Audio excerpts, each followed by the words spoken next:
মমতাৰ চিঠি হেম বৰুৱা If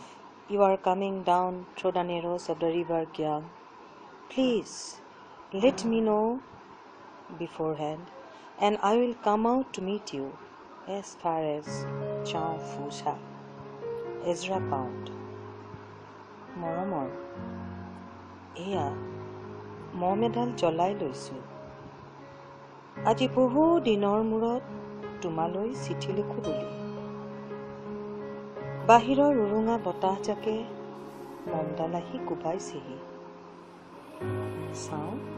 খিৰিকীখন জপাই দিওঁ 7 বছৰৰ আগৰ কথাবোৰ তোমাৰ বাৰু মনত আছেনে আমি যে নতুন জীৱনটোৰ পাতনি মেলিছিলোঁ মোৰ গাত সেই অচিনাকি নিচা বাৰুকৈ লাগিছিল সিদিনা আছিল কাটিৰ কোৱলীখনৰ এটা কোমল পোৱা পদূলিত তলসৰা শেৱালিবোৰ উপচি আছিল আৰু সন্ধিয়া মই তোমালোকৰ ঘৰলৈ নকৈ আহিবৰ দিনা আকাশৰ মেঘৰ মোহনাত হালধীয়া জোনটো নাওখন হৈ আমাক যে ৰিঙিয়াই মাতিছিল তৰাৰ দেশলৈ মই লোৱা কঁকালৰ ৰঙা ৰিহাখনলৈ তুমি বাৰু তেনেকৈ কিয় একেথৰে চাইছিলা মোৰ কেনে লাগিছিল জানা তুমি যেন কোনোবা দূৰ বিদেশৰ স্বপ্নটোৰ আলোকৰ মানুহ আৰু মই যেন তলসৰা এটা শেৱালি সেইদিনা মন সাগৰত মোৰ এৰি অহা আৰু আহি পোৱা অলেখ ঢৌৰ কঁপনি জাগিছিল তোমাৰ জানো এইবোৰ কথা মনত নাই আমাৰ দেউতাই যে চিঠিত লিখিছিল আই তই নতুন ঘৰত হাঁহি মাতি থাকিবি এইবোৰ 7 বছৰৰ আগৰ কথা মোৰ যে সকলোবোৰ পুৰাণৰ সাধু যেন লাগে জেঠমহীয়া দেউতাৰ বছৰেকীয়া হৈ গ'ল তোমাৰ বাবুল এতিয়া বৰটো হৈছে তাৰ ওপৰ পাৰিত এধানমান ডালিম গতি যেন দান অকণি গজিছে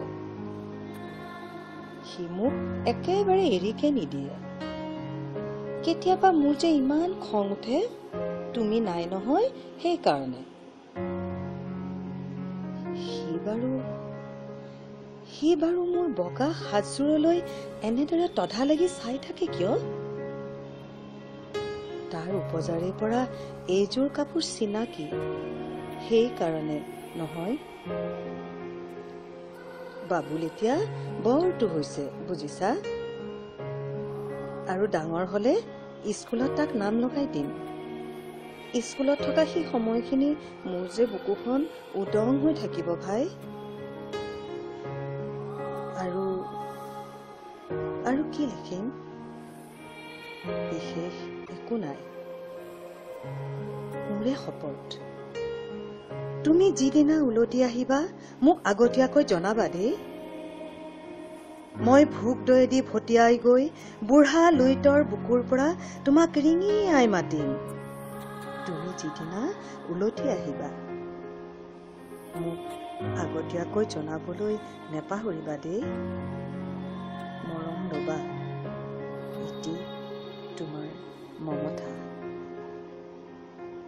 এইবাৰ বুজিছা মাঘৰ বিহুৰ মেজি জুই কৰা বৰ ৰঙাকৈ জ্বলিছিল আমাৰ আইতাৰ কলি ছাগলীজনীৰ 2টা পোৱালি জগিছে এটি সোধ বগা আৰু আনটো পখৰা